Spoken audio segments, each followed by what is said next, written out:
அஸ்ஸலாமு அலைக்கும் வரஹ்மத்துல்லாஹி வபரகாத்துஹு. அல்ஹம்துலில்லாஹி ரப்பில் ஆலமீன். வஸ்ஸலாத்து வஸ்ஸலாமு அலா ரசூலில்லாஹி வ ஆலிஹி வ ஸஹ்பிஹி அஜ்மஈன். வமன் தபிஅஹு வ தாஅஹு பித்தீனி இலா யௌமித்தீன்.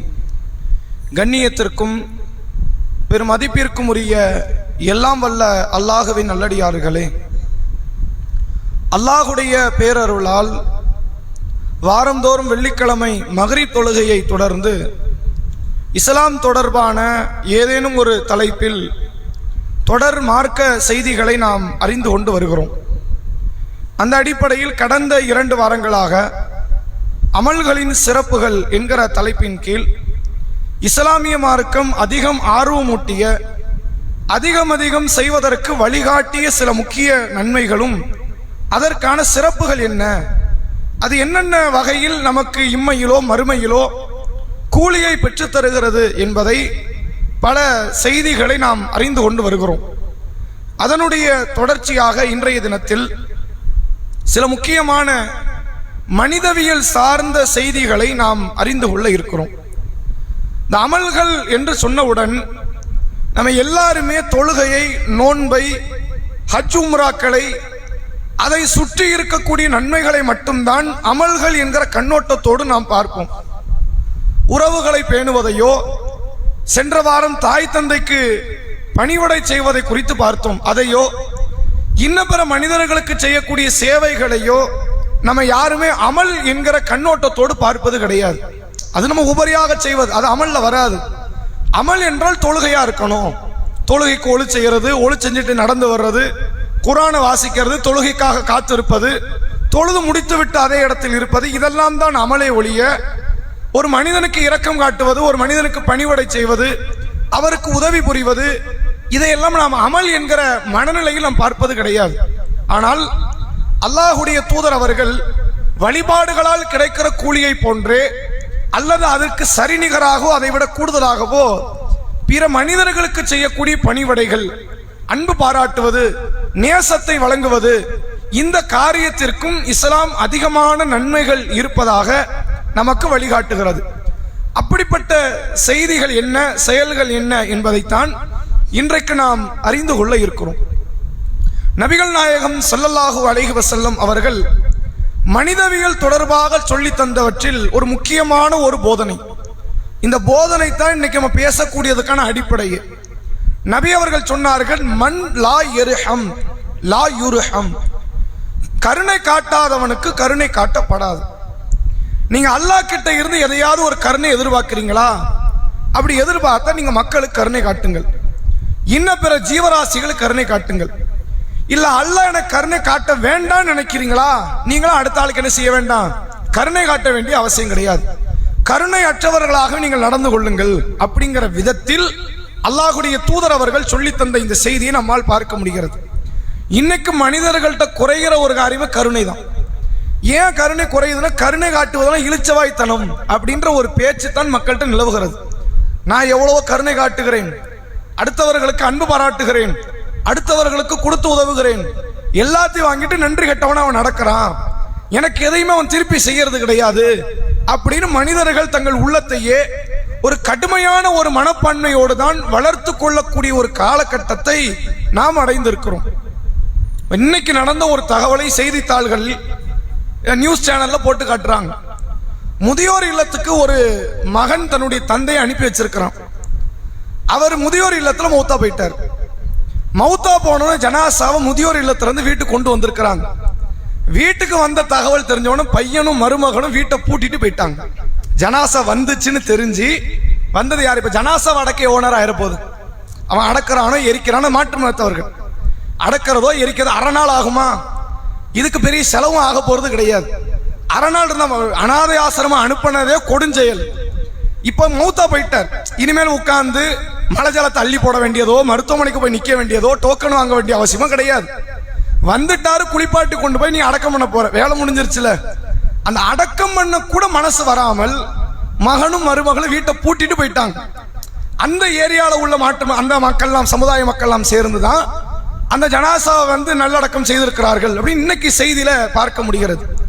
அதே மாதிரி சில வருஷத்துக்கு முன்னாடி ஒரு பெண்மணி, சென்னையில் ஒரு பெண்மணி தனக்கு பிறந்த 2 மகன்களை விஷம் வச்சு, சாப்பாடுல விஷம் வச்சு கொன்னுட்டு, ஒரு பையன் ஒரு பொண்ணு கொன்னுட்டு, வேறு ஒரு பிரியாணி கடைக்காரனோடு ஏற்பட்ட ஒரு தவறான ஒரு நட்பு தொடர்பு, அது இப்ப அவங்களுக்கான வழக்கு இன்னைக்கு தான் வந்து தீர்ப்பு வந்திருக்கு. 2 நாளைக்கு முன்னாடி அவர்கள் சாகும் வரை சிறைச்சாலையில் இருக்கணும் அப்படிங்கிற மாதிரி தீர்ப்பு வழங்கி இருக்கிறார்கள். கொஞ்சம் யோசிச்சு பாருங்க, தனக்கு தேவையில்லாத ஒரு காரியத்தோடு தொடர்பு கொண்டு அந்த தொடர்பை நீட்டிக்க வேண்டும் என்பதற்காக அந்த பிள்ளைகளை சும்மா விட்டுருந்தாலும் அது எங்கேயாவது வாழ்ந்திருக்கும். எவனாவது எடுத்து வளர்த்திருப்பான். பிள்ளை இல்லைங்கிறவனாவது எடுத்து என்ன செஞ்சிருப்பான்? வளர்த்திருப்பான். தாம் பெத்த பிள்ளையவே 2 பிள்ளைகளுக்கு சோத்துல விஷத்தை வச்சு கொன்னுட்டு இன்னொருவனோடு தன்னுடைய வாழ்க்கையை அமைத்துக் கொள்வதற்கு ஒரு பெண் முயற்சி செய்திருக்கிறாள் அப்படின்னா இது எவ்வளவு பெரிய ஒரு மனசுக்கு ஏற்றுக்கொள்ளவே முடியாத. ஆனா நீங்க இதே மாதிரி மற்ற இடங்களை பார்க்கலாம். கணவன் விட்டுட்டு போயிருப்பான், பிள்ளைய கடைசி வரைக்கும் கற்பொழுக்கத்தோடு இருந்து வளர்த்து ஆளாக்கின பெண்களையும் சமுதாயத்தில் பார்க்க முடியும். அப்படியான இடங்கள்ல இருக்கிற நிலைகளில் இந்த இரக்க குணத்தை கொஞ்சம் கொஞ்சமா மக்கள் அழித்து கொண்டே வராங்க. இரக்க குணங்களே இல்லாத நிலையை சமுதாயத்தில் நீங்கள் பார்க்கக்கூடிய நிலை இருக்கிறது. அப்ப நபி அவர்கள் சொல்லுகிறார்கள், மன் லா யர்ஹம், நீங்கள் கருணை காட்டவில்லை என்றால் லா யுர்ஹம், உங்களுக்கு அல்லாஹ் கருணை காட்ட மாட்டான். நீங்க அல்லாஹ்ட்ட இருந்தா அதானே எதிர்பார்க்கறீங்க. அல்லாஹ் கருணையோடு எனக்கு பொருளாதாரம் தரணும், கருணையோடு எனக்கு ஆயுள் காலத்தை நீட்டணும், கருணையோடு எனக்கு வந்து ஆரோக்கியத்தை நீட்டணும். நான் ஒருவேளை இயலாமை தள்ளாத வயதுக்கு போயிட்டோம்னா உடனே உயிரை எடுத்துறணும், மறுமை நாள்ல எனக்கு நரகத்தை கொடுத்துடக்கூடாது, சொர்க்கத்தை கொடுத்துறணும். அல்லாஹ் கருணையாளனே, கருணையோடு என்னிடத்தில் நடந்து கொள் என்று நீங்க எதிர்பார்த்தீங்கன்னா நீங்க மனிதர்களிடத்திலும் இன்ன பிற ஜீவராசிகளிடத்திலும் கருணையோடு நடங்கள் என்பதைத்தான் அல்லாஹுடைய தூதர் அவர்கள் போதிப்பதை பார்க்க முடிகிறது. திருமறை குர்ஆனில் இறையச்சவாதிகளுடைய பண்புகளை பற்றி அல்லாஹ் சொல்றான். ஒரு ஈமான் கொண்டவனுடைய பண்பு எப்படி இருக்கும் தெரியுமா? அல்லதீன யுன்ஃபிகூன ஃபிஸ்ஸர்ராயி வதர்ராயி, அவர்கள் வறுமையிலும் செலவழிப்பார்கள், செழிப்பிலும் செலவழிப்பார்கள். தாங்கிட்ட பணம் இருந்தாலும் கொடுப்பான், பணம் இல்லைன்னா அந்த பணம் இல்லைங்கிறதுக்கு ஏற்ற மாதிரி ஒன்று இருக்கும்ல, அதான் அவன் கொடுப்பான். வறுமையிலும் செழிப்பிலும் அவர்கள் செலவழிப்பார்கள். காலிமினல் கைல், கோபத்தை அவர்கள் மென்று விழுங்குவார்கள். ஒல் ஆஃபீனா அனின் நாஸ், மக்களை அவர்கள் மன்னித்து விடுவார்கள். வல்லாஹு யுஹிப்புல் முஹ்சினீன், அவர்கள் நன்மை செய்யக்கூடிய அவர்களை அல்லாஹ் என்ன செய்கிறான் என்றால் நேசிக்கிறான் அப்படின்னு அல்லாஹ் ரப்பல் ஆலமீன் சொல்லிட்டு அடுத்து தௌபா பத்தி பேசுறான். தௌபா வழிபாடா, மக்களை மன்னிக்கிறது வழிபாடா? தௌபா தான் வழிபாடு. கோபத்தை மென்று விழுங்குவது வழிபாடா? தௌபா வழிபாடா? தௌபா தான் வழிபாடு. தர்மம் பெரிய வழிபாடா? தௌபா பெரிய வழிபாடா? தௌபா தான் பெரிய வழிபாடு. இந்த தௌபாவை கடைசி பேசுறான். இறையச்சவாதிகள் தௌபா தேடுவார்கள் கடைசி பேசுறான். இறையச்சவாதிகள் தர்மம் செய்வார்கள், இறையச்சவாதிகள் கோபத்தை மென்று விழுங்குவார்கள், இறையச்சவாதிகள் மக்களை மன்னித்து விடுவார்கள். இத்தகைய நன்மை செய்பவர்கள் அல்லாஹ் நேசிக்கிறான்.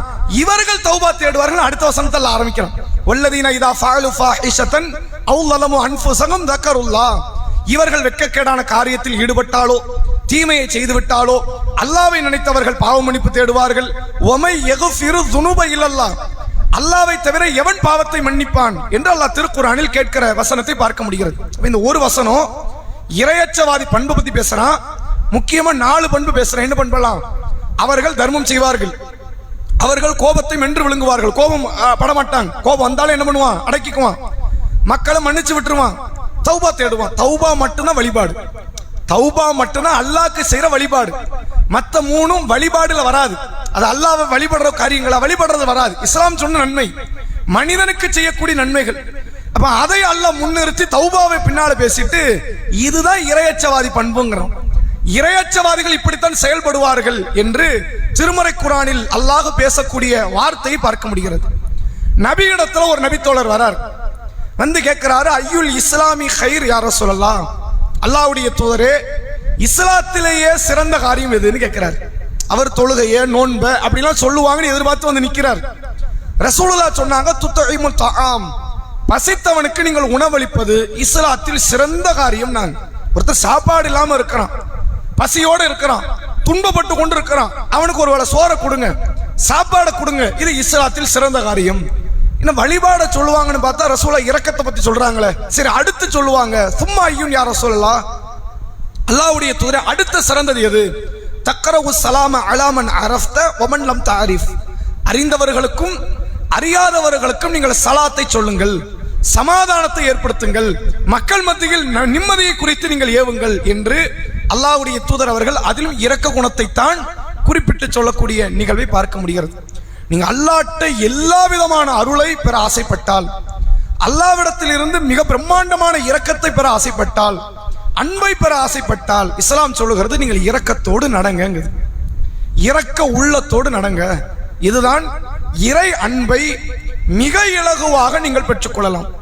வழிபாடை கொண்டு பெற்றுக்கொள்ள முடியாது. இந்த இரக்கம் தவறுனா அது என்ன பிரச்சனை தரும், இரக்கம் இருந்தால் அது என்ன லாபத்தை தருங்கிறதுக்கு ரசூலுல்லாஹ் 2 சம்பவத்தை சொல்றாங்க.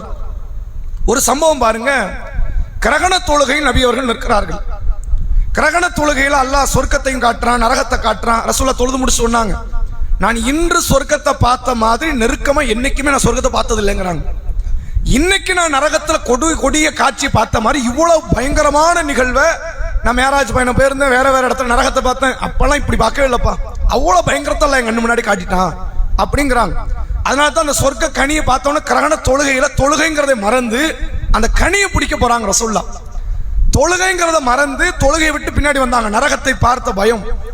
அந்த தொழுகையெல்லாம் முடிஞ்சதுன்னா சொல்லும் போது நபி அவர்கள் சொன்னார்கள், நரகத்துல ஒரு பொம்பளையை நான் பார்த்தேன், நரகத்தில் ஒரு பெண்ணை நான் பார்த்தேன், அவள் ஒரு இஸ்லாமிய பெண். இஸ்லாமிய பெண் எங்க இருக்கணும் நியாயப்படி? சொர்க்கத்துக்கு போயிருக்கணுமா இல்லையா? அவள் ஒரு இஸ்லாமிய பெண், ஆனால் அவள் நரகத்தில் இருக்கிறார். ஏன் நரகத்தில் இருக்கிறா? இரக்க குணத்தை இழந்துட்டா, அவள் நரகம் போயிட்டா. அவள் என்ன செஞ்சா தெரியுமா? ஒரு பூனையை வளர்த்தா. ஆஃப்டர் ஆல் ஒரு பூனை, அது ஒரு பொருட்டே கிடையாது. பூனை செத்து போச்சுங்கிறதுக்காண்டி யாராவது ஜெயிலத்துக்கு போட போறாங்களா? கிடையாது.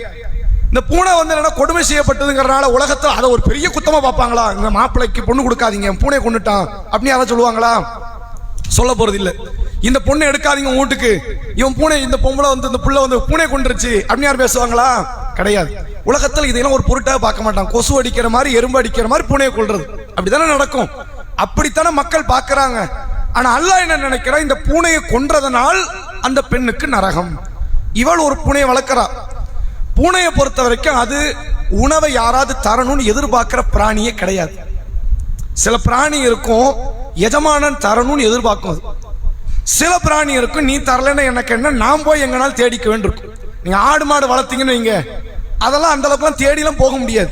தேடி போய் கண்டுபிடிச்சு தனக்கான உணவெல்லாம் பெற்றுக்கொள்ள முடியாது. அப்படி யாரும் தரப்போறதும் கிடையாது. இந்த பூனை இருக்குதா? அப்படி கிடையாது. எங்கனையாச்சும் போய் எனக்கான உணவை நான் எடுத்துருவேன் அப்படிங்கிற ஒரு மனநிலை கொண்டு ஒரு பிராணி. இவ கொடுக்கல, அவிழ்த்து விட்டுருக்கணுமா இல்லையா? அவிழ்த்து விடல. இந்த புழு பூச்சியை கூட நோண்டி சாப்பிடுவதை தடுத்தா. பசியோடு கடந்து ஒரு பிராணி செத்து போச்சு, சாதாரண பிராணி அப்படின்னு நல்லா பார்க்காம இவ இறக்கப்படலைங்கிறதுனால இவ எங்க போயிட்டா? நரகம் போயிட்டா. ஒரு இஸ்லாமிய பெண். அதே மாதிரி நபி அவர்கள் இன்னொரு சம்பவத்தை சொல்கிறார்கள். இன்னொரு முஸ்லிமான பெண். ஆனால் இந்த பெண் மிக பெரிய பாவத்தை செய்தவள். என்ன பாவம்? இஸ்லாத்திலேயே மிக மோசமான பாவம்னு நீங்க பட்டியல் எடுத்தால் விபச்சாரம் என்கிற குற்ற செயல் வரும். விபச்சாரம் இருக்குத, அது அல்ல சாதாரண பார்வை கொண்டு பார்க்கல. நபி அவர்கள் சொன்னார்கள், யா உம்மத்த முஹம்மது, முஹம்மதுடைய சமுதாயத்தவர்களே, அல்லாஹ் ரோஷப்படுகிறான். அவன் ரோஷம் எது தெரியுமா? இந்த விபச்சாரம் என்கிற காரியத்தில் ஒரு ஆண் பெண் ஈடுபடும் போது அல்லாஹ்க்கு கடுமையான கோபம் வருதான். கட்டும் ரோஷப்படுறான்ல, கோவப்படுறான். இந்த அசிங்க செயலை அல்லாஹ் ஏத்துக்க மாட்டான். இப்படி ஒரு ஆம்பளை ஒரு பொம்பளை தப்பு பண்றாங்க நீங்க, அல்லாஹ் அதை கடுமையான பார்வை கொண்டு பார்க்கிறான் என்று மார்க்கம் நமக்கு அந்த தீமையை எச்சரிக்கை செய்கிறது. இந்த பெண் அந்த தீமையை செஞ்சவை இல்லை, அதை பிளப்பு நடத்தியவள். ரெண்டுக்கு வேறுபாடு இருக்கு. ஆசைப்பட்டு செய்யறது வேற. எனக்கு தேவை, எனக்கு அந்த சூழ்நிலை இல்லை, நான் அதனால ஆசைப்பட்டு இந்த காரியத்தில் ஈடுபட்டுட்டேன் அப்படின்னு செய்யறது இருக்குது. அது மனிதர்கள்ட்ட இயல்பா இருக்கிற ஒரு நிகழ்வு. அல்லாஹ் பாதுகாத்த மக்களை தவிர யாராவது தொழிலா நடத்துவாங்களா? அதுக்கு யாரும் விருப்பப்படுவாங்களா? விபச்சாரத்தை தொழிலா நடத்துவோம். பெரும் வறுமையில இருக்கிறவங்க கூட அதுக்கு ஆசைப்பட மாட்டான். இங்க இருந்து சில மக்களை, இங்க இருந்துன்னா ஒவ்வொரு மாநிலங்களிலிருந்து சில பெண்களை சிறு பிராயத்திலே கடத்தி கொண்டு சென்று சில இடங்களில் விபச்சார விடுதிகளில் விற்கப்படுகிறார்கள். அவங்க எதிர்பார்க்கறது கூட என்ன தெரியுமா? அந்த தொழிலிலேயே 10 வருஷம் 20 வருஷம் இருந்தவங்க கூட இதுல இருந்து விடுதலை கிடைக்காதுன்னு எதிர்பார்ப்பாங்க. இந்த தொழில் செஞ்சுக்கிட்டு வாழக்கூடியவங்களுக்கு என்ன மனநிலை? இதுல இருந்து வெளியே வந்துட முடியாதான். இதையே ஒரு பெண் தொழிலாக செய்தால், விபச்சாரியாக இருந்தால், அப்படிப்பட்ட ஒரு பெண் ஒரு சாலையில் ஒரு பாதையில கடந்து போய்கிட்டு இருக்கிறாங்க. ஒரு கிணற்றை பார்க்கிறார், தன்னுடைய கால் உரையை கலட்டுகிறார். அதை தன்னுடைய ஆடையால எடுத்து காலுறைய கிணற்றுக்குள்ள இருக்கிற தண்ணீரை எடுத்து குடித்து விட்டு புறப்பட முற்படுகிறாள். ஒரு நாய் என்ன செய்யுது? தாகத்தால் ஈரமான மணலை நக்கி கொண்டிருக்கிறது. அந்த பெண்ணுக்கு ஒரு சின்ன இரக்க குணம் வருது. ஐயோ பாவம், இந்த நாய் என்ன செய்யும்? உள்ள இறங்குமா? சரி, இறங்குச்சுன்னா ஏற முடியுமா? செத்து போயிடும். உள்ளே கடந்து கதை முடிஞ்சிடும். அப்ப இறங்கவும் முடியாது, இறங்கினா ஏறவும் முடியாதுங்கிற இடத்துல இருக்குது. நம்ம கை கால் இருக்கத்தானே செய்யுது அப்படின்னு அந்த தண்ணீரை எடுத்து அந்த பெண்ணுக்கு அந்த நாய்க்கு அந்த பெண் தருகிறாள். ரசூலுல்லாஹ் சொன்னாங்க, இந்த பெண்ணுடைய இரக்கத்தை பார்த்து அல்லாஹ் இந்த பெண்ணை மன்னிச்சிட்டான். அவ்வளோ பெரிய பாவம் பண்ணியிருக்கிறார். ஆனா அல்லாஹ் என்ன பண்ணிட்டான்? மன்னித்து விட்டான். இந்த ரெண்டு சம்பவத்தை பாருங்க.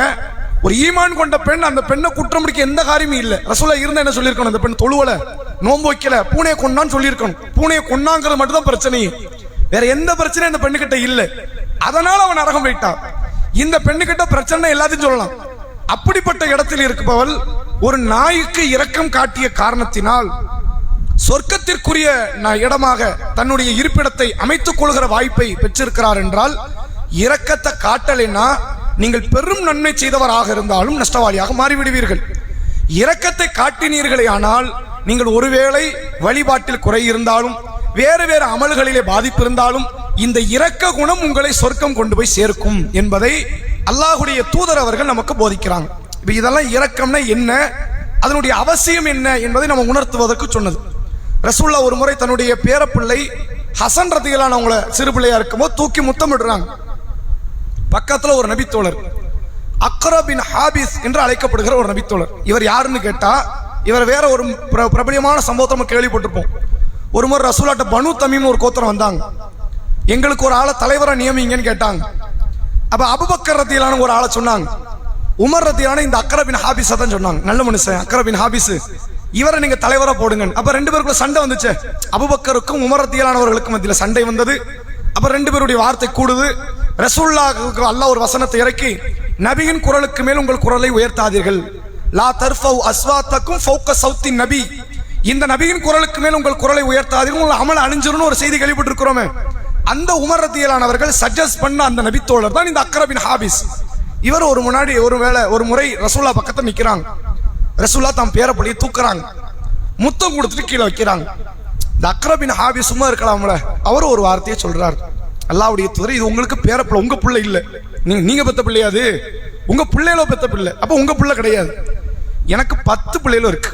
எனக்கு எத்தனை பிள்ளை இருக்கு? 10 பிள்ளைகள் இருக்கு. இது வரைக்கும் ஒரு நாள் கூட என் பிள்ளைகளை தூக்குனதோ கொஞ்சினதோ முத்தம் கொடுத்ததோ கிடையாது. அதை அவர் பெருசா நினைக்கிறார். எப்படி நீங்க உங்க பேர பிள்ளைக்கு முத்தம் கொடுக்குறீங்க, நான் என் பிள்ளைக்கு முத்தம் கொடுத்தது இல்லை. எனக்கு 10 பிள்ளைகளும் இருக்குது, ஒரு நாள் கூட நான் தூக்கி கொஞ்சியதோ முத்தமிட்டதோ கிடையாது. அதை அவர்கள் பலகீனமா பார்க்கிறாங்க. அந்த சமுதாயம் எப்படி பார்க்குது? இன்னைக்கு ஒரு தலைமுறை நீங்க பார்க்கலாம்.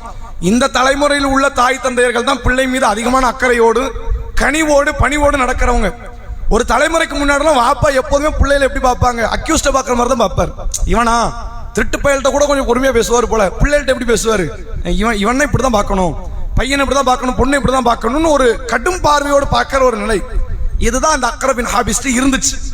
அப்ப ரசூலுல்லாஹ் ஒரே வார்த்தையில சிம்பிளா சொல்றாங்க, உன் உள்ளத்துல இருந்து இரக்கத்தை அல்லாஹ் எடுத்துட்டா நான் என்ன செய்ய முடியும்னு கேட்டாங்க. உனக்கு இரக்கம் இல்லப்பா, நீ இரக்கம் இருந்திருந்தா உன் பிள்ளை நீ இப்படி சொல்லி இருப்பியா? நீ விட்டுருப்பியா? அந்த பிள்ளைல கொஞ்சம் இருப்ப, முத்தமிட்டு இருப்ப, கட்டி தழுவி இருப்ப. உன் பிள்ளைல நீ ஒன்னும் செய்யல, உனக்கு இரக்கம் இல்லை. நானும் அப்படி இருக்க முடியுமா? என் உள்ளத்துல இறக்க வச்சிருக்கிறான்ல, நான் என் பிள்ளையும் தாண்டி பேர பிள்ளையும் கொஞ்சம் தான் செய்வேன் என்ற விதத்தில் அல்லாஹ்வுடைய தூதர் அவர்கள் இந்த இரக்கம் என்ற வார்த்தைக்கான விளக்கத்தை கொடுக்கிறாங்க. என்றைக்குமே மனச ஒரு சமநிலையோடு வைத்து ஒரு பரந்த உள்ளத்தோடு மக்களிடத்தில் அன்பாக பழகக்கூடிய இந்த பண்பாடு நபிக்கு இறைவன் கொடுத்த பெரிய ரஹ்மத்.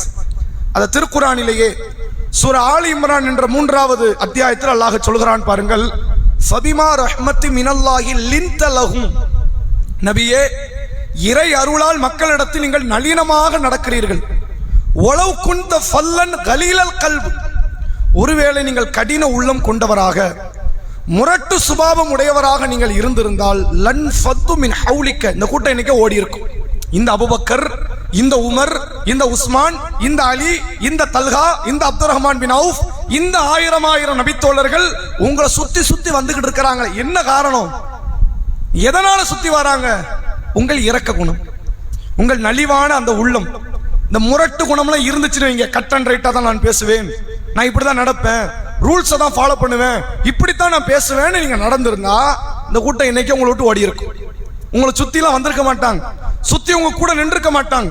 வேற ஒரு நாட்டுக்கு ஹிஜ்ரத் செய்து போனவர் ஜாஃபர் ரலியல்லாஹு அவர்கள் அபிசீனியாவுக்கு போனார். அவர் வேலை முடிஞ்சிருச்சு. அபிசீனியால அங்க மார்க்கத்தை நல்லபடியா கடைபிடிச்சுக்கிட்டு இருக்காரு. ரசூலுல்லாஹ் மதீனா போன தகவலை தெரிஞ்சுக்கிட்டு அங்கிருந்து இன்னொரு ஹிஜ்ரத் செய்து அந்த கூட்டம் வருகிறது. 70 நபி தோழர்கள். அதில் தான் அஸ்மா பின்த் உமைஸ் ரலியல்லாஹு அன்ஹா உட்பட பெரிய பெரிய நபி தோழர்கள் தோழியர்கள் எல்லாம் அங்க வராங்க. ஹிஜ்ரத் பண்ணி வந்துட்டு வேலை முடிஞ்சிருச்சுல, இன்னும் ரசூலுல்லாஹ் போனா ஒவ்வொரு இடத்துக்கு போயிட்டே இருக்கணுமா? மக்கால இருந்தோம் பிரச்சனை, நம்ம அபிசீனியாவுக்கு வந்துட்டோம். ரசூலுல்லாஹ் மக்கால இருந்தாங்க பிரச்சனை, மதீனாக்கு போயிட்டாங்க, நம்ம அபிசீனியா நல்லா தானே இருக்கிறோம் அப்படின்னு இருந்திருக்கணும்ல. அந்த கூட்டம் அங்கிருந்து இன்னொரு ஹிஜ்ரத் செய்து மதீனாவிற்கு நபியை பார்க்க வருகிறார்கள் என்றால் இந்த கூட்டம் ஏன் உங்களை தேடி வருது தெரியுமா? நீங்க இரக்க உள்ளம் உடையவர், நளின உள்ளம் கொண்டவர், நீங்கள் முரட்டு குணம் உடையவராக இருந்தால் இந்த கூட்டம் உங்களிடத்தில் வந்திருக்காதுங்க. நம்ம நபிக்கு இருக்கிற நபியை தோழர்கள் நேசித்ததற்கான காரணமே அந்த இரக்க உள்ளம். இது எல்லாருக்கும் கிடைச்சிடாது. இன்னைக்கும் நீங்கள் பார்க்கலாம், குடும்பத்தில் இருக்கக்கூடிய தாய் தந்தை விஷயத்திலோ, பிள்ளைகள் விஷயத்திலோ, கணவன் மனைவி இடத்திலோ, மனைவி கணவன் இடத்திலோ இந்த இரக்கத்தை காட்டுவதுங்கிறது ரொம்ப குறைந்து, எதுக்கு வாழ்றோன்று கூட தெரியாமல் ஏதோ பொருளாதாரத்தை கொடுத்துட்டா கணவன் தான் வேலை முடிஞ்சதுன்னு அவர் நினைக்கிறார். மனைவி சோத்தாக்கி வச்சுட்டா என்ன முடிஞ்சிருச்சு, ஏன் வேலை எனக்கு முடிஞ்சிருச்சு. சோத்தாக்கி வைக்கிறதுக்கு நீங்க ஹோட்டல் நடத்துறீங்களா, அல்லது பணத்தை கொடுக்கறதுக்கு நீ வங்கி எது நடத்துறீங்களா? ஒண்ணும் கிடையாது. அது குடும்பம் தானே. குடும்பம்னா எப்படி இருக்கணுங்கிற அந்த முறை கூட அறிந்து கொள்ளாமல் இரக்க உள்ளம் அற்றவர்களாகத்தான் சமுதாயத்தில் பலரும் வாழ்கிறார்கள். என்னைக்கெல்லாம் நீங்க இரக்கத்தை இழக்கிறீங்களோ அங்கெல்லாம் நீங்க நன்மை இழக்கிறீங்க. ரசூலுல்லாஹ் சொன்னாங்க இது வேற வார்த்தையில, நளினத்தை இழந்தவர் நன்மை இழந்தவர். நான் நளினம் எங்கெல்லாம் போதும் உங்களுக்கு என்ன போகுது? நன்மை போய்கிட்டே இருக்கு உங்களை விட்டு.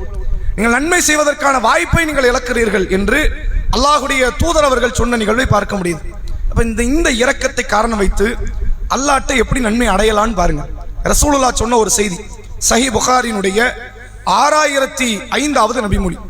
இந்த செய்தியை அறிவிக்கக்கூடியவர் சஹல் இப்னு சஅத் ரலியல்லாஹு அவர்கள் இந்த செய்தியை அறிவிக்கிறாங்க. நபி அவர்கள் சொன்னார்கள், அன வ காஃபிருல் யதீம். யதீம் என்றால் அனாதைகள். நானும் அதான் அனாதையினுடைய பாதுகாவலரும் ஃபில் ஜன்னா, சொர்க்கத்தில் இருப்போம். ஹாக்கதா, இவ்வாறு இருப்போம். ரசூலுல்லாஹ் 2 விரலை இணைச்சு காட்டுறாங்க. நானும் அனாதையினுடைய பாதுகாவலர் எப்படி இருப்போம்? சொர்க்கத்தில் இப்படி இருப்போம். நானும் ஹஜ் செஞ்சவன் இப்படி இருப்போம். ரசூலுல்லாஹ் எங்கேயும் சொல்லல. எங்கேயா சொல்லி இருக்கிறாங்களா? கிடையாது. நானும் நோன்பு நோற்றவரும் இப்படி இருப்போம் நபி எங்கேயா சொல்லி இருக்கிறாங்களா? கிடையாது. ஆனா யார சொன்னாங்க ரசூலுல்லாஹ்? இரக்கத்தை வெளிப்படுத்துகிற அனாதைக்கு பாதுகாவலராக நீங்கள் மாறினால், அனாதை பிள்ளை எடுத்து நீங்கள் வளர்த்தால் நீங்க எங்க போகலாம்? சொர்க்கத்துல நபி கூட சேர்ந்து இப்படி இருக்கலாம் நெருக்கமாக. இந்த 2 விரல ரசூலுல்லாஹ் சேர்த்து சொல்றாங்க. அப்ப இவ்வளவு நெருக்கம்னா நபி எங்க இருக்க போறாங்க? ஜன்னத்துல் ஃபிர்தௌஸ்ல இருக்க போறாங்க. அது உறுதி, அதெல்லாம் மாற்றமே கிடையாது. நபி பக்கத்துல நம்ம எங்க இருக்க போறோம்? நம்ம கடைசி தரத்தில் இருப்போமா? நீங்களும் ஜன்னத்துல் ஃபிர்தௌஸில் இருப்பீர்கள். அதுக்கு நீங்க என்ன நன்மை செய்யணுமா? அனாதைகளை பாதுகாருங்கள், அனாதைகளை எடுத்து வளருங்க, அதுல உங்களுக்கு நிறைய நன்மை இருக்குன்னு ரசூலுல்லாஹ் வழிகாட்டினாங்க. நபி வழிகாட்டின மாதிரி நபி செஞ்சாங்க. அல்லாஹ்வுடைய தூதர் அவர்கள் ஸைத் ரலியல்லாஹு அவர்கள் என்ற ஒரு அனாதை சிறுவரை எடுத்து வளர்த்தார்கள். அந்த அனாதை சிறுவருக்கு தான் மாமி பொண்ணைய கல்யாணம் முடிச்சு வச்சாங்க, ஸைனப் ரலியல்லாஹு அன்ஹா. அவங்க 2 பேருக்குள்ள ஒரு மன வேறுபாடு வந்துச்சு. ஸைனபை விவாகரத்து பண்ணிட்டார் ஸைத். அப்ப ஸைனபை மறுபடியும் ரசூலுல்லாஹ்வை கல்யாணம் முடிச்சாங்க. அவங்க நபியினுடைய மனைவிமார்கள் ஒருவர் ஆயிட்டாங்க. இந்த ஸைத் ரலியல்லாஹு அவர்களுக்கு திருமணமாகி புள்ள பிறந்து, அந்த புள்ள உஸாமத் இப்னு ஸைத் ரலியல்லாஹு அவர்கள், அந்த புள்ளையும் வளர்த்தது யாருதான்? ரசூலுல்லாஹ் தான். உஸாமா ஒரு காரியத்தை சொன்னா நபி அதை கேட்பாங்கிற அளவுக்கு நபி அவ்வளவு இரக்கத்தை அந்த பிள்ளை மேல காட்டினாங்க. ரசூலுல்லாஹ் காலத்துல ஒரு பெண் ஃபாத்திமான்னு ஒரு பெண் திருடுனாங்க. அந்த சம்பவம் நீங்க கேட்டிருப்பீங்க. அது உயர்ந்த குலத்தை பெண்மணி. அது என்னன்னா காமிதியா என்று அழைக்கப்படக்கூடிய உயர்ந்த கோத்திரம். குறைஷில அது ஒரு கோத்திரம், பனு அதி, பனு ஹாஷிம், அது மாதிரி காமிதியா என்ற கோத்திரம். அந்த கோத்திரத்தை சார்ந்த ஃபாத்திமாங்கிற ஒரு பெண் திருடி விட்டார்னு வழக்கு வருது ரசூலுல்லாஹ். நபி என்ன பண்றாங்க? கையை வெட்டிருங்கன்ட்டாங்க. அப்ப அந்த கோத்திரத்தில் உள்ள முக்கியமான விஐபிஸ் எல்லாம் ஒண்ணு சேர்ந்து நபி இடத்துல போய் பரிந்து பேசுவோம். நம்ம பேச வேண்டாம், டேஞ்சர், நம்ம என்ன செய்ய வேண்டாம், பேசி ஏதாவது ஒண்ணு கிடக்க ஒண்ணு ஆயிடக்கூடாது, உஸாமத் இப்னு ஸைத் அனுப்புவோன்னு முடிவு எடுக்கிறாங்க. நபி இடத்துல பேசுறது யார் கரெக்டான ஆளு? உஸாமா ரலியல்லாஹு அவங்களை அனுப்புனா கரெக்டா இருக்கும்னு அவங்க முடிவு எடுக்கிறாங்கன்னா எந்த அளவுக்கு நபி அந்த புள்ள மேல இரக்கமா இருந்திருப்பாங்கன்னு வச்சு பாருங்க. அவரும் கேட்டார் ரசூலுல்லாஹ் கட்டுமையான முறையில என்னன்னா கட்டும் வார்த்தைகளை கொண்டு உசாமா ரலியல்லாஹு அவர்களை விமர்சனம் செஞ்சுட்டு ரசூலுல்லாஹ் அதுக்கு பிறகு நான் சட்டத்துல மாத்த மாட்டேன், என் மகள் திருடினாள், லவ் அன்ன ஃபாத்திமத்த பின்த் முஹம்மது சரகத், என் மகள் ஃபாத்திமா திருடினாலும் லக்கத்தாஅத்து யதாக, அவள் கையும் வெட்டி எரிந்து விடுவேன் என்றவர்கள் அல்லாஹ்வுடைய தூதர் அவர்கள். ஆனா கவனிக்க வேண்டிய விஷயம் என்ன தெரியுமா, நபியிடத்துல பரிந்து பேசுவதற்கு ஒரு சட்டத்தை மாற்றுவதற்கு வேற யாரும் அனுப்புனாலும் அங்க செட் ஆகாது. உசாமாவை அனுப்புங்கன்னு முடிவெடுக்கிறாங்க அப்படின்னா எந்த அளவுக்கு ரசூலுல்லாஹ் அந்த பிள்ளை மேல அன்போடு இருந்திருப்பாங்கன்னு யோசிச்சு பாருங்க. இத்தனைக்கு அது ரசூலுல்லாஹ்வுடைய பிள்ளை கிடையாது, ரசூலுல்லாஹ் வளர்ப்பு மகனுடைய மகன். அந்த பிள்ளையாவது கொடுத்துடலாம்ல, செய்து நீ வளர்த்துக்கப்பான்னு அந்த பிள்ளையை எடுத்து வளர்த்தாங்க. சரி, இந்த 2 பேர் தான் வளர்த்தாங்களா? இது அல்லாத பிள்ளைகளையும் வளர்த்தாங்க ரசூலுல்லாஹ். யாரையெல்லாம் வளர்த்தார்கள் என்றால், உம்மு சலமா ரலியல்லாஹு அன்ஹா நபியினுடைய இன்னொரு மனைவி, அவங்களுக்கு ஒரு பையன், பழைய கணவர் மூலமா ஒரு பையன் உண்டு. உமைர் இப்னு அபி சலமா என்று அழைக்கப்படக்கூடிய உமர் இப்னு அபி சலமா என்ற பிள்ளையை ரசூலுல்லாஹ் வளர்த்தாங்க. அந்த உமர் பிற்காலத்தை சொல்றாரு, இது எந்த உமர் இல்ல, நபியின் தோழமை கொண்ட 2வது கலீஃபா அந்த உமர் இல்லை, இது வேற உமர், ரசூலுல்லாஹ் வளர்த்த அனாதை சிறுவர் என்ற உமர். இந்த உமர் பிற்காலத்தை சொல்லுகிறார், நான் நபியினுடைய மடியில் வளர்ந்த பிள்ளை. அப்படின்னு என்ன அர்த்தம்? ரசூலுல்லாஹ்வுடைய அரவணைப்புல நான் வளர்ந்தேன். எங்க உம்மாவை நபி கல்யாணம் முடிச்சாங்க, எங்க வாப்பா மௌத்தா போயிட்டாங்க, எங்க உம்மாவை அல்லாஹ்வுடைய தூதர் கல்யாணம் முடிச்சாங்க, என்னையும் சேர்த்து பொறுப்பெடுத்துக் கொண்டார்கள். அவசியமா நபிக்கு தேவையா? ஏற்கனவே காக்கஞ்சி அரக்கஞ்சி அறவயிறுன்னு ஓடிக்கிட்டு இருக்குது. இப்போ ஒரு பெண்ணை திருமணம் முடிச்சு அந்த பெண்ணுடைய பிள்ளை, அந்த அம்மா முன்னாடி சொல்றாங்க, உம்மு சலமா, வேண்டாம், நான் நபிக்கு பாரமா இருக்க விரும்பல, நான் என் பிள்ளைய விட்டு வரமாட்டேன், என்ன கல்யாணம் முடிச்சா என் பிள்ளையை சேர்த்து பொறுப்பெடுத்துக்க வேண்டிய நிலைமை வரும், நபிக்கு எதுக்கு நான் பாரமா இருக்கேன், நான் வேற யாரையா கல்யாணம் முடிச்சுக்கிறேங்கிறாங்க. ரசூலுல்லாஹ் உம்மு சலமாவை திருமணம் முடிச்சாங்க, இந்த உமரையும் சேர்த்து பொறுப்பெடுத்தார்கள். பிற்காலத்தில் இந்த உமர் சொல்லுகிறார், நான் நபியினுடைய மடியில் வளர்ந்த பிள்ளை. ஒரு முறை வீட்டுல சாப்பாடு தட்டு வைக்கப்பட்டு சாப்பாடு வைக்கப்படுகிறது, நான் அங்கே இங்கே கை உழப்பிக்கிட்டே இருக்கிறேன். ரசூலுல்லாஹ் சொன்னாங்க, யா குலாம் ஃபஸம்மில்லா, சிறுவனே நீ அல்லாஹ்வுடைய பெயரை சொல்லி உணவை சாப்பிடு, உன் கைக்கு அருகில உள்ளதை சாப்பிடு அப்படின்ற போதனை இருக்க. இந்த ஹதீஸே உமருக்கு ரசூலுல்லாஹ் சொன்னது, இந்த வளர்ப்பு பிள்ளை உமருக்கு நபி சொல்லி இந்த உமர் பிற்காலத்தில் அறிவித்தது இந்த செய்தியை. அப்ப அல்லாஹ்வுடைய தூதர் அவர்கள் நிறைய பிள்ளைங்கள் எடுத்து வளர்த்தாங்க. அவங்க பெத்த பிள்ளை 8 பிள்ளை, 3 ஆண் பிள்ளை நுபுவத்துக்கு முன்னாடி மௌத்து, 1 ஆண் பிள்ளை நுபுவத்துக்கு பின்னாடி மௌத்து, 3 பெண் பிள்ளை நுபுவத்துக்கு பின்னாடி மௌத்து, ஒரே ஒரு பெண் பிள்ளை ரசூலுல்லாஹ் கண்ணை மூடுற காலத்துல இருந்தாங்க, ஃபாத்திமா நாயகி, அவங்க அடுத்த 6 மாசத்துல மௌத்து. 8 பிள்ளையை பெற்றெடுத்து வளர்த்த அல்லாஹ்வுடைய தூதர் அது அல்லாத ஏனைய அனாதை பிள்ளைகளையும் எடுத்து வளர்த்தார்கள். இன்னும் கொடுத்திருந்தா வளர்த்திருப்பாங்க. கொஞ்சம் யோசிச்சு பாருங்க, நபிக்கு போதிய உணவு இருந்துச்சா? போதிய வீடு இருந்துச்சா? போதிய வருமானம் இருந்துச்சா? போதிய உடை இருந்துச்சா? ஒண்ணுமே இல்லை. ஆனா எப்படி, என்ன நம்பிக்கையில ரசூலுல்லாஹ் அந்த பிள்ளைலாம் எடுத்தாங்க? நான் வளர்க்கிறேன், நான் ஆளாக்குறேன்னு எடுத்தாங்களே, என்ன காரணம்? எல்லா பிள்ளையும் ஆளாக்குனாங்க. எந்த பிள்ளையும் ரசூலுல்லாஹ் விடல, ஒழுக்க ரீதியாகவும் விடல, பட்டினி போட்டு ரசூலுல்லாஹ் யாரையும் விட்டது கிடையாது. எல்லாத்துக்கும் போதுமானதை கொடுத்தாங்க. நீங்கள் பிறருக்கு பொறுப்பெடுத்துக் கொண்டால் உங்களுக்கு அல்லாஹ் பொறுப்பெடுத்துக் கொள்வான். இது மார்க்கத்தினுடைய நியதி. அது நீங்க வேற ஆளுக்கு பொறுப்பெடுத்துக்கங்களேன், அல்லாஹ் என்ன செய்வான்? அந்த நபருக்கு அருள் புரிய உங்களுக்கு தான் கொடுப்பான். 10 பேரை நீங்க ஊழியரா வச்சிருக்கிறீங்க, 10ல ஒரு ஆளுக்கு அல்லாஹ் அருள் புரிய நினைத்தால் உங்க மூலமா தான் அருள் போகும். நீங்க சன்மானத்தை கொடுத்தா, சம்பளத்தை கொடுத்தா தான் அவருக்கு அருள் போகும். அவருக்கு அல்லாஹ் அருள் புரிய உங்களுக்கு அல்லாஹ் அருள் புரிவான். நீங்கள் பொறுப்புகளை அதிகமாக எடுத்துக்கொள்ளுங்கள். இரக்க குணத்தை காட்டுகிற அத்தகைய பொறுப்பு இஸ்லாம் எந்த பொறுப்பை எடுத்துக்காதன்னு சொல்லுது? ஆட்சி பொறுப்பை எடுத்துக்காதன்னு சொல்லுது, நிர்வாக பொறுப்பு எடுத்துக்காதன்னு சொல்லுது, தலைமைத்துவ பொறுப்பு எடுத்துக்காதன்னு சொல்லுது, பொருளாதாரத்தை ஹேண்டில் பண்ற பொறுப்பு எடுத்துக்காதன்னு சொல்லுது. அடுத்தவர்களுக்கு இரக்கம் காட்டுகிற பொறுப்பு வாலண்டியரா போய் எடுத்துக்கேன்னு சொல்லுது. நீங்கள் பார்த்துக்கங்க, அடுத்தவங்களுக்கு இரக்கம் காட்டுங்க. இதெல்லாம் அனாதை சிறுவர்களா? இது இல்லாம ரசூலுல்லாஹ் வந்த பிள்ளைங்களும் உண்டு, அனாதை கிடையாது. ஆனா நபி கிட்டத்துல அடைக்கலம் பெற்ற பிள்ளைகள் உண்டு. அனஸ் இப்னு மாலிக் உம்மா கொண்டு வந்து விடுறாங்க, என் பிள்ளை நீங்க பாத்துக்கங்க, மார்க்கத்தை சொல்லி கொடுங்க. இப்னு அப்பாஸ் ரலியல்லாஹு அவர்கள், அவர் சிறு பிள்ளையிலிருந்து நபியோடு தான் பயணிக்கிறார். தன்னுடைய நபி மரணிக்கின்ற வரை தன்னுடைய அந்த குழந்தை பருவத்தை, சிறுவை பருவத்தை நபியோடு கழிக்கிறார். எத்தனை பிள்ளை அல்லாஹ்வுடைய ரசூல் வளர்த்தாங்க பாருங்க. நபியவே வளர்க்க ஒரு ஆள் வேணும். பொருளாதார ரீதியா பார்த்தா, பண ரீதியா பாருங்களேன், நபியை பார்த்துக்க ஒரு ஆள் தேவை. ஏன்னா நபிட்ட காசு இல்லை. ஆனா நபி இத்தனை பிள்ளைகளை எடுத்து வளர்த்திருக்கிறாங்க அப்படின்னா, வளர்க்க முடியுது அப்படின்னா யாராலையும் முடியும். இன்னைக்கு நம்முடைய சமுதாயத்தில் நிலைமை நீங்க பார்க்கலாம். காக்கா மௌத்தாவாரு, காக்கா பிள்ளையில இருக்கும். அந்த காக்கா பிள்ளைக்கு சொத்து கிடையாத, ஃபத்வா, மார்க்க தீர்ப்பு. எங்க வாப்பா மௌத்தா இருக்கிறாரு, வாப்பா சொத்து காக்கா கிடையாது, காக்கா முன்னாடியே மௌத்தாயிட்டாரு. காக்கா பிள்ளை கொடுக்கணும் குரான் சொல்லலை. இவங்க எல்லாத்தையுமே குரான் விட தான் நடப்பாங்க. எப்படி? அத்தனை காரியத்தையுமே குரானின் அடிப்படையில் மட்டும்தான் மக்கள் செய்யும். அது உண்மையில மார்க்க அப்படிதான் சொல்லுது, நம்மள அது மறுக்கல. காக்கா மௌத்தாயிட்டாரு, ஒரு ஆள் மௌத்தாயிட்டாங்க, உடன்பிறப்புல ஒரு ஆள் மௌத்தாயிட்டாங்கன்னா உடன்பிறப்பு பிள்ளைகளுக்கு வாப்பாவுடைய சொத்து போகாது. ஆனா போகாதுன்னு சொன்ன மார்க்க நீங்க கொடுக்கலாம்ல. இறக்க குணங்கிறது இங்க தானே வெளியே வரணும். இவங்க கொடுக்க மாட்டாங்க. எங்களுக்கெல்லாம் எங்களுக்கு என்ன இல்லை, அது கடமை இல்லை. காக்கா ஊடு கட்டி கொடுத்தா வேணும், காக்கா சொத்து பத்து கொடுத்தா வேணும், காக்கா வந்து நகை நட்டு கொடுத்தா வேணும், அண்ணங்காரன் தம்பிக்காரன் ஏதாவது கொடுத்தா, அக்கா தங்கச்சி ஏதாவது கொடுத்தா அது வேணும். அண்ணனோ தம்பியோ அக்காவோ தங்கச்சியோ மௌத்தாகி அவங்க பிள்ளைல நடுத்தரலன்னா நமக்கு எதுக்கு பொல்லாப்பு, தேவையில்லாத வேலை, தேவையில்லாத பிரச்சனை, நம்ம ஒதுங்கிடுறாங்க. ரசூலுல்லா மகரமான ஒரு, அல்லாஹ் குர்ஆன்ல மகரம்னு அல்லாஹ் பட்டியலிடுறாம்ல, யார மகரம்னு சொல்றான் தெரியுமா? மகரம்னா என்ன அர்த்தம் தெரியுமா? திருமணம் முடிக்க தடை என்று மட்டுமில்ல, நீங்கள் தந்தை தாயுடைய இடத்துக்கு தகுதி படைத்தவர்கள் அர்த்தம். எங்க அண்ணன் மௌத்தாயிட்டாருன்னா எங்க அண்ணன் பிள்ளைக்கு நான் மகரம். அப்ப என்ன அர்த்தம்? நான் என் அண்ணன் பிள்ளைய கட்டக்கூடாதுன்னு மட்டும் இல்லை, என் அண்ணன் பிள்ளைக்கு நான் வாப்பா மாதிரின்னு அர்த்தம். அப்ப பொறுப்பு எடுத்திருக்கணும்ல. எங்க அண்ணன் மௌத்தாயிட்டாரு, என் அண்ணன் பிள்ளைக்கு நான் சொத்து தரேன் அப்படின்னு கொடுத்துருக்கணும். எனக்கு 2 வீடு இருக்குது அல்லது ஒரு வீடு இருக்குது, அதுல ஒரு பகுதியை நான் தரேன் கொடுத்துருக்கணும். கொடுக்க மனசு உண்டா? கிடையாது. அண்ணனுக்கே கொடுக்க மாட்டாங்க, அண்ணன் பிள்ளைக்கு வர கொடுக்கணுமாக்கும், தம்பி பிள்ளைகளுக்கு வர. இது இங்கதான் இறக்கணும் அடி விழுதா. இதை நம்ம பாக்குறோம். நம்ம முசாஃபிர்களுக்கு 100 ரூபா கொடுக்குற ஆட்கள், நமக்கு தான் சொர்க்கத்துல இடம். அப்படி ஒரு மிதப்பு. முசாஃபிர்களுக்கு யாரு? பெருநாள் தினத்தில் ரமலான் காலத்தில் 100 ரூபா கொடுக்குற ஆட்கள், புது ட்ரெஸ் வாங்கி கொடுக்குற ஆட்கள். நமக்கு சொர்க்கம் கிடைச்சுன்னு ஒரு நிம்மதியில ஒரு மிதப்புல தெரிஞ்சுக்கிட்டு இருக்கணும். இங்க இறக்க குணம் விழுந்து அடிபட்டுருச்சு நல்லா காட்டுவோம்.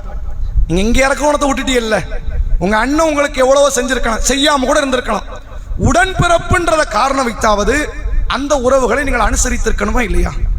மார்க்கத்துல ஒரு ஆளு ஒரு பிள்ளை முன்னாடி மௌத்தாயிட்டா அந்த பிள்ளையினுடைய மனைவிக்கோ அந்த பிள்ளையினுடைய பிள்ளைகளுக்கோ சொத்து போகாது, சொத்து கொடுக்க கூடாது. இது அல்லாஹ் போட்ட சட்டம்.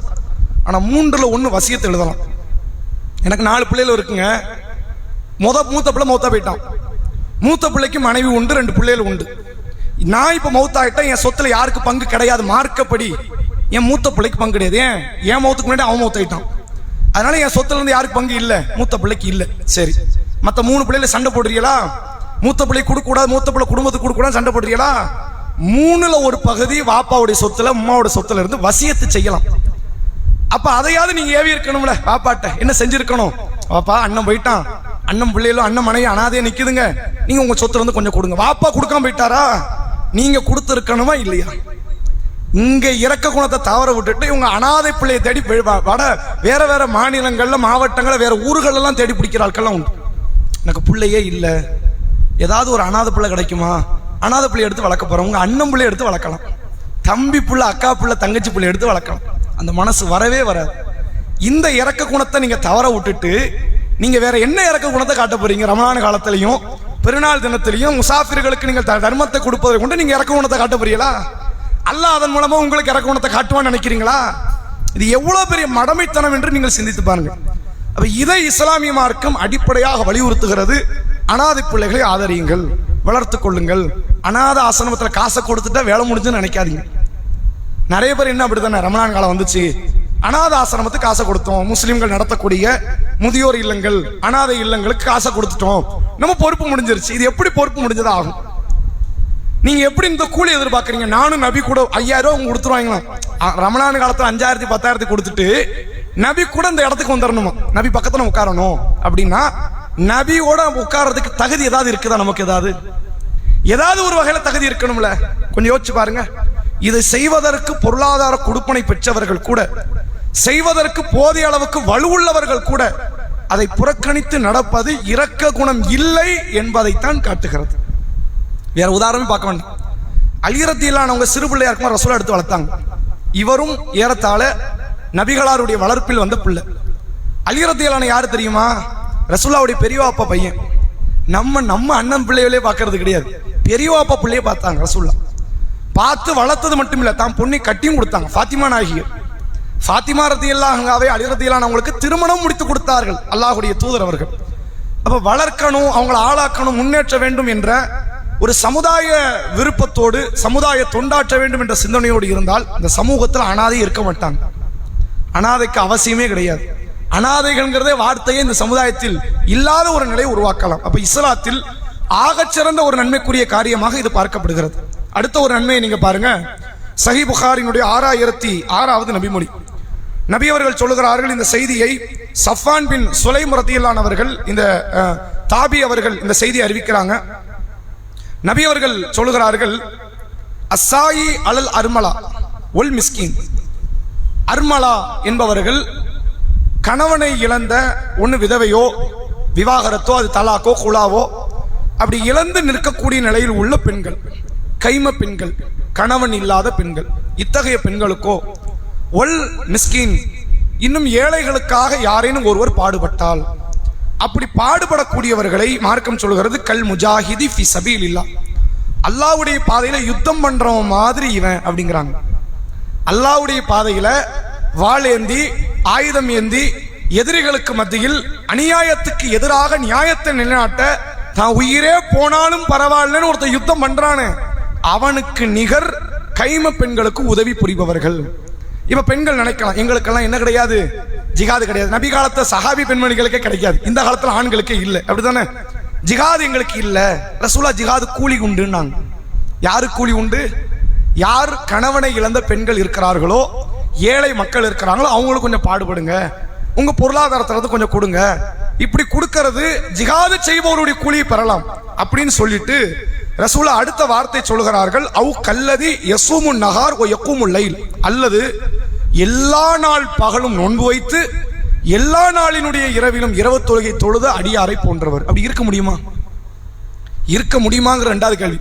இருக்கலாமா? இருக்கக்கூடாது. நான் தினமும் நோன்பு வைப்பேன் அப்படின்னு ஒருத்தன் வச்சோம்னா மார்க்கத்தை தப்புது. நீ அதிகபட்சம் ஒருத்தர் நோன்பு வைக்கிறதா இருந்தா கூட ஒரு நாள் விட்டு ஒரு நாள் வைங்க. அதுவுமே மனைவின்னு ஒண்ணு இருந்து மனைவிக்கு தேவையெல்லாம் இருந்தா அதுவுமே தப்பது, மார்க்கத்தில் கூடாது. மார்க்க அவருக்கு என்ன செய்யல, ஆர்வம் முட்டல, மாசத்துக்கு 3 நோன்பு வைங்க சொல்லலாம், அது போதும் நாங்க. அப்ப தினமும் நோன்பு வைக்கிறது இஸ்லாத்துல வழிகாட்டப்பட்ட ஒரு காரியமே கிடையாது. யாருக்கு வேண்டுமானால் அனுமதி என்றால், தன் உடல் ஆரோக்கியம் ஒருவருக்கு சரியா இருந்து, அவருக்கு மனைவி பிள்ளைங்கிற மாதிரி கமிட்மெண்ட்ஸ் இல்லாம இருந்து, அவருமே ரொம்ப நாள் போயிடக்கூடாது, சில நாட்கள் தொடர்ச்சியாக வைத்துக் கொள்ள அவருக்கு வேண்டுமானால் இஸ்லாம் அனுமதி தரும். அப்ப தொடர்ச்சியாக நோன்பு வைக்க முடியாது, தொடர்ச்சியாக இரவு தொழுகை தொழவும் நமக்கு தாக்கத்தும் கிடையாது. ரசூலுல்லாஹ் சொன்னாங்க, இந்த கூலி வேண்டும் என்றால் கணவனை இழந்த கைமை பெண்களுக்காக போராடுங்க, உழைங்க. அதே போன்று ஏழை எளியவர்களுக்கு உங்களால் முடிந்த ஒரு காரியத்தை நீங்க செய்யுங்க, அவங்களுக்கு போராடுங்க. நாங்க சொல்லுவோம், அவங்களுக்காக பாடுபடுங்க. இதை செய்வது ஜிகாதுடைய கூலியையோ, எல்லா நாளும் நோன்பு வைத்து எல்லா நாளினுடைய இரவில் இரவு தொழுகை தொழுத கூலியையோ அவர் பெற்றுக்கொள்ளலாம் என்று அல்லாஹ்வுடைய ரசூல் அவர்கள் போதிக்கிறாங்க. இன்னைக்கு சமுதாயத்துல ஜகாத்து கொடுக்கிற இடத்துல நம்ம மக்கள் இருக்கிறாங்க, நிறைய பேர் இருக்கிறாங்க. குறிப்பா இந்த ஊர்ல எடுத்துக்கிட்டா 100க்கு ஒரு 70% மக்களாவது எப்படி இருப்பாங்கன்னு கேட்டா ஜகாத்து கொடுக்கிற இடத்துல இருப்பாங்க, வாங்குற இடத்துல இல்ல. சரி, மத்த 30 பேராவது எப்படி இருப்பாங்க? 30ல ஒரு 25 பேர் வாங்குற இடத்துல இருக்க மாட்டாங்க, கொடுக்கிற இடத்துல இருப்பாங்க, தன்னிறைவோடு இருப்பாங்க. ஒரு 5% மக்கள் தான் எப்படி இருப்பாங்க? கொடுக்க வேண்டிய வாங்க வேண்டிய இடத்துல இருப்பாங்க. இந்த சமுதாயத்தில் கணவனை இழந்து கைம பெண்களாக இருக்கக்கூடியவங்க எவ்வளவு பேர் இருப்பாங்க? நம்ம கைம பெண்களுக்கு கவலைப்பட வேண்டாம், வீட்டில் இருக்கிற குமர் பெண்களுக்கு கவலைப்பட்டாது போதும். அதுக்காக கவலைப்படுறோமா? எத்தனையோ இடங்கள்ல குமர் பெண்கள் இருக்கிறாங்க, 25 வயசை தாண்டி வீடு கட்டி கொடுக்க முடியாது. இந்த கலாச்சாரம் முன்னிலை ஒழிக்கப்பட வேண்டும். அதுக்காக யாரும் முயற்சி பண்ணியிருப்போமா? முயற்சி பண்ணதில்லை. இல்லை, என் பையனை நான் உங்க பிள்ளை எங்க வீட்டுக்கு நாங்கள் எடுத்துக்கிறோம், நாங்கள் பார்த்துக்கிறோம், நீங்க வீடெல்லாம் தர வேண்டாம் சொல்லணும்ல, மனசு வரவே வராது. ஒரு பேச்சுக்கு ஒரு பெண்ணா வீட்டுக்கு எடுக்கிறதா இருந்தா கூட பணக்கார விட்டு பெண்ணா, படித்த பெண்ணா, அழகான பெண்ணா, அழகு தானே நாளை மறுமையில சொர்க்கத்துக்கு கூட்டு போகுது. அழகு, இந்த பிள்ளை என்ன டிகிரி படிச்சிருக்கு, MBA முடிச்சிருக்கு, MBA முடிச்சா கண்டிப்பா ஜன்னத்து பிரவேசமா, அப்படி மாமியார் மாமனார் வீட்டுக்காரெல்லாம் கூட்டு உள்ள போயிரு அப்படின்னு நல்லா சொல்ல போறாம்ல. எந்த விதமான முகாந்திரமும் கிடைக்காது, பாக்கியங்கள் எதுவுமே கிடையாது. நீங்கள் படித்த படிப்பை கொண்டோ உங்கள் அழகை கொண்டோ உங்கள் பணத்தை கொண்டோ அல்லாட்ட எந்த கூலியும் பெற முடியாது. சஹீஹ் முஸ்லிம்ல ஒரு செய்தி நீங்க பார்க்கலாம், மறுமை நாள்ல ஒரு அடியான் வருவானா, நல்ல கொழு கொழுன்னு கொளுத்த நிலையில் வருவான். பொதுவா யார் கொளுத்து இருப்பா தெரியுமா? சிலருக்கு நோயில கொழுப்பாங்க, அது வேற. கொளுத்த உடம்பு யாருக்கு இருக்கணும்? பணக்காரனுக்கு இருக்கும். ஏன்? அல்லல்ல குறையாத அளவுக்கு சாப்பாடு போய்கிட்டே இருக்கும், அவனுக்கு என்னத்தை சாப்பிடணும் தெரியாது, எல்லாமே இருக்கும்ல, எல்லாத்தையும் சாப்பிட்டு உடல் பருத்து போய் இருப்பான். ஏழைகள் எப்படி இருப்பான்? வயிறு நசுங்கி போய் இருப்பான், அப்படிதான் இருக்கும். மறுமை நாள்ல ஒருத்தன் வருவான், உடல் பருத்த நிலையில் அல்லாஹ் கிட்ட வருவானா, கொசுவின் ரெக்கை அளவுக்கு கூட அல்லாஹ் கிட்ட கண்ணியத்தை பெற மாட்டான். கொசுவின் ரெக்கை, அதுக்குன்னு ஏதாவது வேல்யூ உண்டா? அது ஒரு மில்லி கிராம்ல வரும், மில்லி கிராம்ல கூட வராது, அதுக்கு கூட சன்மானம் கிடையாது, மதிப்பு கிடையாது. அந்த அளவுக்கு கூட அல்லாஹ் கிட்ட அவன் மதிப்பு பெற மாட்டான். ஏன்? அவன் அமலால அங்க வரல, அமலால அல்லாஹ் கிட்ட கண்ணியம் வாங்காமலாம் இல்லை, அவன் எதையுமே செய்யல, வெறும் பணம் இருந்துச்சு, பேர் புகழ் இருந்துச்சு, அப்படி மட்டும் வந்து மறுமையில நிக்கிறான். இவனுக்கு என்ன கண்ணியம் கிடைக்கும்? நபி அவர்கள் சொல்றாங்க, கொசுவின் ரெக்கை அளவிற்கு கூட அவனுக்கு கண்ணியம் கிடைக்காது என்று அல்லாஹ்வுடைய தூதர் அவர்கள் போதிக்கிற செய்தியை சஹீஹ் முஸ்லிமில் நம்மால் பார்க்க முடிகிறது. எந்த ஒரு உலக காரியத்தை கொண்டும் அல்லாஹ் கிட்ட நீங்கள் நற்பேர் பெற முடியாது. உங்கள் நற்பண்புகளை வச்சு தான் அல்லாஹ்ட்ட நற்பேரை நீங்கள் பெற்றுக்கொள்ள முடியும். அதுக்கு இஸ்லாம் காட்டுகிற ஒரு வழிகாட்டுதல், ஏழை எளியவர்களாக இருந்தால் உங்கள் பொருளாதாரத்தில் ஒரு பங்களிப்பை கொடுங்க, அவங்கள நீங்க பார்த்துக்கங்க. கணவனை இழந்த கைம பெண்களாக இருக்கிறார்களா, கணவன் இறந்தோ கணவன் கைவிட்ட நிலையிலோ விவாகரத்து ஆணைய நிலையிலோ இந்த ஊர்ல மனைவியை இழந்த கைம ஆண்கள் தான் உண்டு அதிகம். நம்ம அதையும் பேசணும்ல. இந்த ஊர்ல மனைவியை விட்டு இழந்த நிலையில், இழந்தனம் மௌத்தானது இல்லை, மௌத்தான கேஸ் வேற. மனைவி மௌத்தாயிட்டாங்க, இவருக்கு 40 இருக்கும்போது மனைவி 35 மௌத்தாயி இருப்பாங்க. இதுக்கப்புறம் நம்ம எது போட்டு கல்யாணம் முடிக்கணும், ஒரு 60 வரைக்கும் வண்டி ஓட்டிடுவார். நம்ம அப்படி ஆட்களை சொல்லல. மனைவி ஹயாத்தா இருப்பாங்க, மனைவி விட்டுருவாங்க. கணவன்மார்கள் எத்தனை பேர் வெளியே இருக்கிறாங்க தெரியுமா? இந்த சமுதாயம் எதை பத்தியாவது கவலைப்பட்டிருக்குமா? எந்த கவலையும் கிடையாது. பெருநாள் அன்னைக்கு கறி வரலன்னா தான் உங்களுக்கு கவலை, குர்பானிக்கு ஆடு பிடிக்கலைன்னா உங்களுக்கு கவலை, பெருநாள் நேரத்தில் வந்து லாக்டவுனை போட்டு ட்ரெஸ் எடுக்க முடியலன்னா தான் கவலை. வேற யார் எந்த ஆண்களாவது வந்து மனைவியால் விரட்டப்பட்ட நிலையில, கைவிடப்பட்ட நிலையில, வீடை இழந்த நிலையில, தெருக்கல்ல, பள்ளிவாசலுடைய திண்ணைகள்ல, கடற்கரையில போய் படுக்கிறாங்க அப்படின்னா யாருக்காவது கவலை உண்டா? பெத்த பிள்ளைக்கே இங்க கவலை கிடையாது, மற்றவங்க எவங்க கவலைப்பட போறான்? யாருக்கு அதை பத்தி அக்கறை உண்டு? இந்த சிந்தனை இல்ல. பாத்தீங்களா? இதெல்லாம் எதை காட்டுதுன்னா உனக்கு இரக்கம் இல்ல, சமுதாய அக்கறை இல்ல, உட்காந்து கேட்கறது பாடு கேட்கறதுக்கு இங்க விருப்பம் இல்லை. ஒரு வயசாளி வந்து உட்காந்து நான் வீட்டுல நடக்கிற கதையை சொல்றாங்கன்னு நீங்களேன், அந்த கதைக்கு உங்களுக்கு தீர்வெல்லாம் கேட்கல, என்னத்தையாவது யாரா கேட்க மாட்டானா, உனக்கு வேற வேலையே கிடையாது, சலம்பிக்கிட்டே இருப்பேன்னு விட்டு போயிருவாங்க. பெத்த பிள்ளைய இப்படிதான் பண்ணும், பேரம் பேத்தி இப்படிதான் பண்ணும். அப்படி நிலையில எத்தனை முதிய ஆண்கள் இருக்கிறாங்க தெரியுமா சமுதாயத்துல? பொருளாதாரத்திற்கு வழி இல்லாத நிலையில, கையேந்த முடியாத நிலையிலும் இருக்கிறாங்க. கையேந்திய பழக்கப்பட்டவங்க வாங்கிடுவாங்க. 20 வயசுல கையேந்தினேன், இப்ப 60லயும் வாங்குறேன்னு வாங்கிட்டு போயிருவாங்க. 40 வயசு வரைக்கும் தான் குடும்பத்தினுடைய தூணாக நிற்கும் போது டிப்டாப்ப ட்ரெஸ்ஸை போட்டு சென்று அடிச்சு பொருளாதாரத்தை சம்பாதித்து தன் மனைவி பிள்ளைகளை உருவாக்கியவர்கள் பிற்காலத்தில் கைவிடப்பட்ட உடனே கையேந்த மனசே வராது.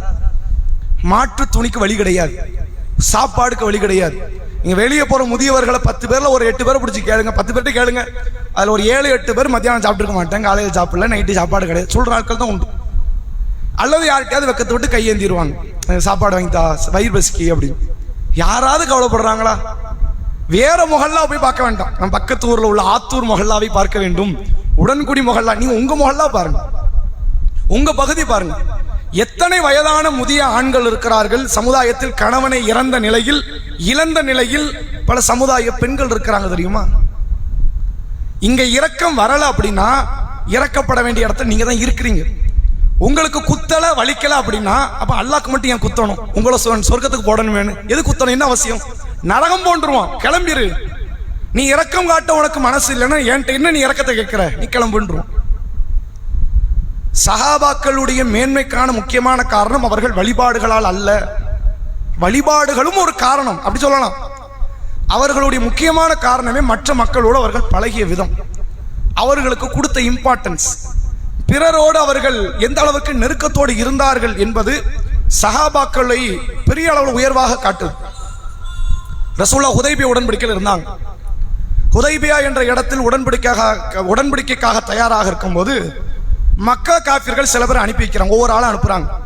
இவர் நீங்க போய் பேசுங்க, நீங்க போய் பேசுங்க. ஒரு ஆள் கடைசியா சுஹைலுங்கிற ஒருத்தர் வந்து தான் ரசூலுல்லாஹ் ஹுதைபியா உடன்படிக்கையில் கையெழுத்து போடுறாங்க.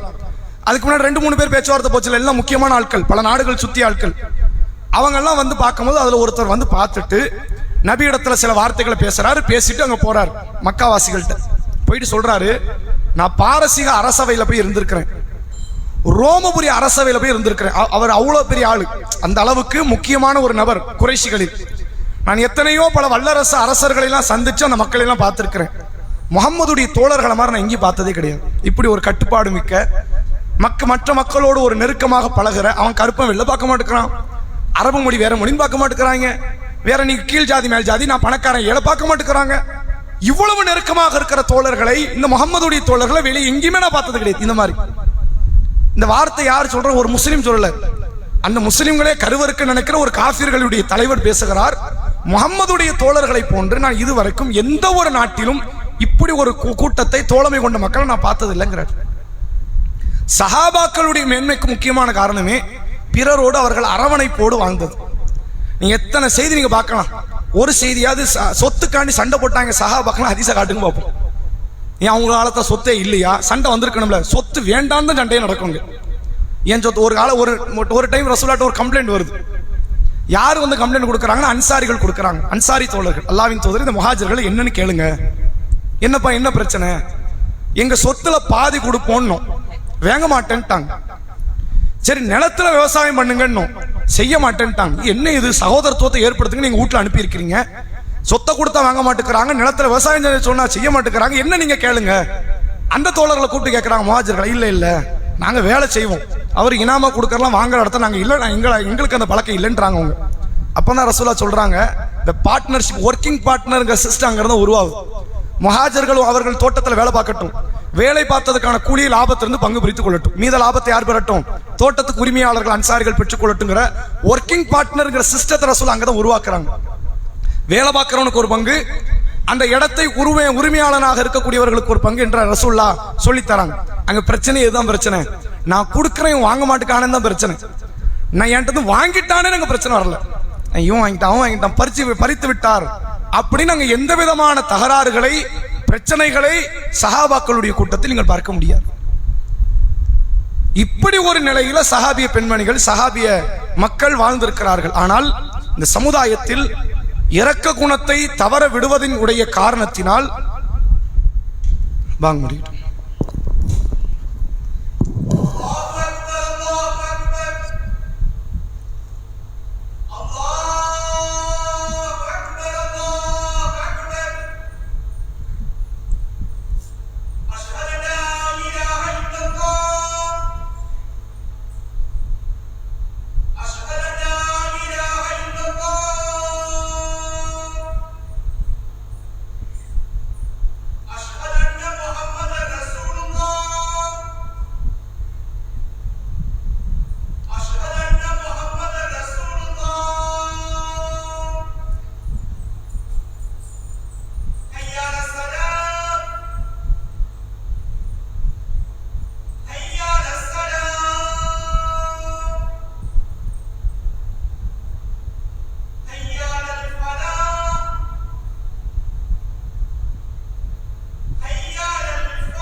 அல்லாஹ்வுடைய தூதர் அவர்கள் அமல்களினுடைய மிக முக்கியமான சிறப்புகள் என்று சொல்லி தந்த பாடத்தில் பிற மனிதர்களுக்கு பிற மக்களுக்கு இரக்கம் காட்டுங்கள், இரக்கம் காட்டுவது அல்லாஹ்விடத்தில் பெரும் கூலியை நற்பெயரை நன்மையை நமக்கு பெற்றுத்தரும் என்பதாக அல்லாஹ்வுடைய தூதர் அவர்கள் பல இடத்தில் போதித்திருக்கிறார்கள். நீங்கள் பாலஸ்தீனத்தில் பாதிக்கப்படுகிற மக்களுக்கு கண்ணீர் சிந்த வேண்டாம், அது அவசியமும் இல்லை. நீங்க கண்ணீர் சிந்தறனால ஏதாவது ஆயிரப்போதா? ஒவ்வொரு நேரமும் இங்க இருக்கக்கூடிய சமுதாயத்தில் உள்ள ஆண்களையோ பெண்களையோ பேச்சில் இதை நம்ம அதிகமாக கேட்க முடியுது. பாலஸ்தீனத்தில் உள்ளவங்க இன்னைக்கு கூட பார்க்கலாம், 21 பேர் செத்து போயிட்டாங்க, அன்னைக்கு அவங்க செத்துட்டாங்க இவங்க செத்துட்டாங்க, ரொம்ப வருத்தமா இருக்கு. உண்மையில் வருத்தப்படுவதாக இருந்தால் உங்கள் குடும்பத்தை பற்றி வருத்தப்படுங்கள், உங்கள் அண்டை வீட்டாரை பற்றி வருத்தப்படுங்கள், உங்கள் சொந்த பந்தங்களை பற்றி வருத்தப்படுங்கள். இதே சமுதாயத்தில் நல்ல வாழ்ந்து இப்படி ஒரு மனுஷன் இப்படி போயிட்டாரு, இப்படி சாப்பாடுக்கு வழி இல்லாம இருக்கிறாரு, இந்த ரூலை மாத்தணும் ஊரை மாத்தணும் அப்படிங்கிறதுக்காக வருத்தப்படுங்க. இப்படி எந்த விதமான வருத்தங்கள் இல்லாமல் வேற நாட்டு இஸ்லாமியர்களுக்கோ வேற நாட்டில் நடக்கிற அநீதிகளுக்கோ வருத்தப்படுவதோ வேதனைப்படுவதோ அது எந்த விதமான அதுக்கு உள்ளத்தில் இறக்க இருக்குன்னு அர்த்தமா? அதுக்கு பேரு உள்ளத்துல அதுக்கு இறக்க இருக்குன்னு அர்த்தமா? தன் வீட்டு பிள்ளைகளை குடும்பப்படுத்திட்டு யூடியூப்ல ஒரு வீடியோ ஒன்று வரும், ஏதோ ஒரு பிள்ளை ஒரு அம்மா வந்து போனை பார்த்துக்கிட்டே அந்த பிள்ளைய விட்டுரும், அந்த பிள்ளை போய் லாரியில் ஒன்று இப்படி அநியாயம் பண்ணிட்டா, இவளே இந்த அநியாயம் பண்ணிக்கிட்டு இருப்பா. என்ன பிள்ளை லாரியில போய் உழல, அவ்வளவுதான். இவளை இதை அநியாயம் பண்ணிக்கிட்டு இவ பிள்ளைக்கு கொடுமைகளை செய்து கொண்டு ஏராளமான அட்டூழியங்களை செய்து கொண்டு மற்ற இடங்கள்ல நடக்கக்கூடிய நிகழ்வுகளை பார்த்து இறக்கப்படுவதால் அது அவர்களுக்கு இரக்க குணம் உள்ளவர்களை போன்றவர்கள் நினைத்துக் கொண்டிருக்கிறார்கள். உண்மையில் இரக்க குணம் என்பது அது அல்ல. தன்னை சூழ உள்ள மக்களுக்கு, தன்னுடைய குடும்பத்தில் உள்ளவர்களுக்கு, தன் உறவுக்காரர்களுக்கு, தன் சமுதாய மக்களுக்கு இரக்கப்படுவதைத்தான் மார்க்கம் நமக்கு ஆர்வம் ஊட்டுகிறது, வலியுறுத்துகிறது. ரசூலுல்லாஹ் சதக்காக்களை கொடுத்து ஒதுங்கலை. நம்ம எல்லாரும் செய்யறது இதுதான். நான் 100 ரூபா கொடுத்தேன், 500 ரூபா கொடுத்தேன், 1000 ரூபா கொடுத்தேன், நான் ஒதுங்கிட்டேன். சதக்காக்கள் ஒருபோதும் ஏழ்மையை ஒழித்து மக்களை வறுமை கோட்டிலிருந்து மேல உயர்த்தாது. எது உயர்த்தும்னா சிஸ்டத்தை ஒழிக்கணும். ரசூலுல்லாஹ் சிஸ்டத்தை உடைச்சாங்க. நான் கொடுப்பேன்னு சொல்லிட்டு போல, நீ எல்லாரும் கொடுத்து ஆகணும். நாங்க எல்லாரும் தாய் தந்தை கவனிக்கணும். நாங்க எல்லாரும் மனைவிக்கு இறக்கம் காட்டணும். நாங்க எல்லாரும் பிள்ளைய கரெக்டா கவனிங்கன்னாங்க. இதே காரியத்தை அடுத்த தலைமுறை தாண்டும் போது யார் எப்படி வரமாட்டான்? அனாதை வரமாட்டாங்க. அதுக்கப்புறம் மிஞ்சி இருக்கிற பிள்ளை இல்லாமல், கணவன் இல்லாமல், மனைவி இல்லாமல் அனாதை ஆவாங்களே, இவர்களை நீங்கள் பொறுப்படுத்திக் கொள்ளுங்கள், வாழ்க்கை வாழ்வாதாரத்தை கொடுங்கன்னாங்க. இந்த சிஸ்டத்தை உருவாக்குனதுனால தான் நபி மௌத்துக்கு முன்னாடியே தலை சிறந்த வல்லரசர் ரசூலுல்லாஹ் உருவாக்க முடிஞ்சது. உண்மையிலேயே உமர் தலை சிறந்த ஆட்சி தான் உருவாக்கினார், மாற்றம் இல்லை. ரசூலுல்லாஹ் ஆட்சியில ஒரு செங்கலை கூட உமர் உருவாக்கலன்னு அர்த்தம். ரசூலுல்லாஹ் ஆட்சி எப்படி தெரியுமா? நபி உருவாக்கிய ஆட்சியில் உமர் அதை கட்டமைத்தது பெரிய காரியம் கிடையாது. அறியாமை கால மக்களை 10 வருஷத்துல குர்பானி இறைச்சியை நீங்க மீத வைக்காம ஏழைகளுக்கு கொடுக்கணும்னு சொன்ன ரசூலுல்லாஹ் எவ்வளவு நாள் வச்சு நீ என்ன செய்ய சாப்பிடுன்னு உருவாக்குனாங்க 10 வருஷத்துல. யாராவது கடனாளியா மௌத்தாயிட்டாங்கன்னு உங்க கடனுக்கு நான் எதுவும் செய்ய முடியாத ஜவாப்தாரி கிடையாது, நான் தொலை வைக்க மாட்டேன்னு சொன்ன ரசூலுல்லாஹ் இனி கடனை வாங்கிட்டு சாகுவோம், கடனுக்கு நாம் பொறுப்புன்னு சொன்னாங்க ரசூலுல்லாஹ்.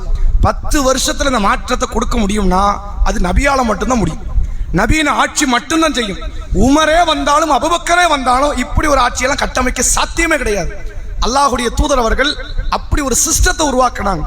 இது மாதிரி இந்த சமுதாயத்தில் நம்ம ஹாஸ்பிட்டலை கட்டுவோம், சமுதாயத்தில் பள்ளிவாசலை கட்டுவோம், சமுதாயத்தில் என்ன செய்வோம், வேற சில காரியங்களை உருவாக்குவோம். இந்த உருவாக்கம் ஏழைகளை ஒழிக்காது. ஏழைகளை இல்லாமல் ஆக்குவதற்கு இந்த மக்கள்கிட்ட இருக்கக்கூடிய அறியாமை பழக்க வழக்கங்களை தூரத்தள்ளி ஆண்களுக்கு உண்டான கண்ணியம் கொடுக்கப்படும் பட்சத்தில் பெண்களுக்கான உரிமைகள் பாதுகாக்கப்படும். பெண்களுக்கு கண்ணியத்தில் உயர்வை கொடுத்த ஆண்களை சரித்து விட்டால் அந்த குடும்பம் சீரழியும். நபி அவர்கள் சொன்னார்கள், எந்த நாட்டை ஒரு பெண் ஆட்சி செய்கிறாளோ அந்த நாடு இறைவனின் சாபத்துக்கு கீழே உள்ள நாடு. நாங்கள் இது நாட்டுக்கு மட்டும் பொருந்தாது, வீட்டுக்கும் பொருந்தும். இந்த அடிப்படையை உணர்ந்து சமுதாய மக்கள் மீது இரக்க உள்ளத்தோடு நடந்து செயல்படக்கூடிய நன்மக்களாக இருப்போம். வாஹிரு தஅவானா அல்ஹம்துலில்லாஹி ரப்பில் ஆலமீன். இன்ஷா அல்லாஹ் நாளைய தினம் சனிக்கிழமை மக்ரிப் தொழுகையை தொடர்ந்து சூரா நிசா என்ற 4வது அத்தியாயம் 50லிருந்து 100 வரை, இந்த 50 வசனம் வந்து கிட்டத்தட்ட ஒரு மாசமாவும் நம்ம சொல்லிக்கிட்டு இருக்கிறோம். 50லிருந்து 100 வரை சூரா நிசாவிலிருந்து கேள்விகள் கேட்கப்படும். சுப்ஹானக்கல்லாஹும்ம பிஹம்திக அஷ்ஹது அல்லா இலாஹ இல்லா அன்த அஸ்தக்ஃபிருக வ அத்தூபு இலைக்.